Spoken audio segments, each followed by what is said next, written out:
monster! People are not yours to use! What else does one do with tools? So for the longest time, I wasn't even sure if I wanted to put this guy on the list, because while I do think he does a lot of interesting stuff as a villain, I also have some issues with the way he's written. But in the end, I think he's pretty cool. So yeah, this is going to require a bit of backstory. After the deity responsible for the creation of 13's world finished their work, they departed this plane of existence and left the world in the care of godlike mechanical beings called the Fal'cie. The problem is, the Fal'cie aren't exactly happy with having to babysit humanity. In fact, they can't even be bothered to do their jobs most of the time. Instead, they imbue their power in humans, branding them as l'Cie, and make them do whatever the Fal'cie want. All the Fal'cie want is for the Maker to return and for them to not have to be stuck watching humans all the time. Enter Barthandelus. He has a plan to bring the Maker back. How, you may ask?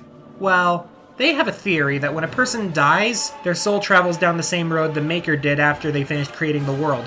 So, under the human guise of Primarch Gallanth Dysley, Barthandelus rules the floating colony known as Cocoon, and his plan is to ensure that it prospers and a population grows massive enough that Barthandelus can destroy the entire thing and kill everyone on it. The idea being that eventually the Maker will have to come back to figure out why 1 billion people are all banging on his front door at once. Despite all my issues with 13's story, I gotta give credit where credit is due.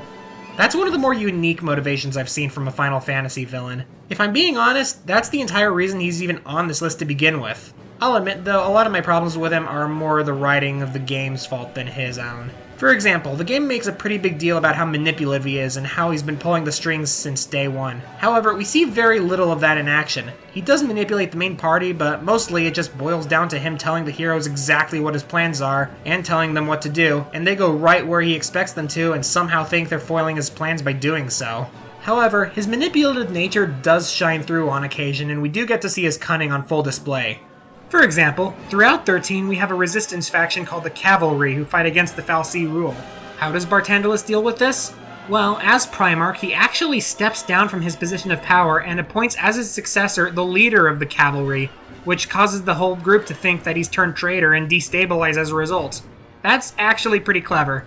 There's also this bit where, by employing the magic of illusion, he disguises himself as supporting character Sarah to try to talk the main characters out of resisting him, all while getting touchy-feely with Snow, who's the real Sarah's fiancé. That is gross and creepy on so many levels, and I absolutely friggin' love it. He's also really powerful as an antagonist, but honestly, I'd argue he's a little too powerful. There are a couple instances where the heroes do battle against him, but after the fight he's just like, "Wahaha, you can't touch me," after both of them.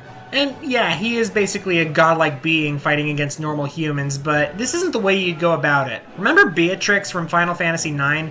Every time you fought against her, the party was absolutely friggin' annihilated. But this plays out less like the party being way outclassed and more like a normal boss fight that just doesn't amount to anything. The party isn't completely annihilated and Barthandelus isn't set back in any way, so the fight might as well have not even happened. It doesn't exactly help that his design isn't really all that intimidating. I mean, his human form looks fine, he is Superpope after all, but then he reveals his true form in all of its Fal'cie glory and... what even is that? It looks like Ganon from the Wind Waker stuck his face on a pipe organ. It just doesn't look very menacing, it looks silly. I know I've been sounding kind of negative throughout this entry, but I do think that Barthandelus is worth talking about for his cool concept, unique motivation, and occasional bouts of cunning. I just feel like he could have used a few more shining moments to truly be considered one of Final Fantasy's great bad guys.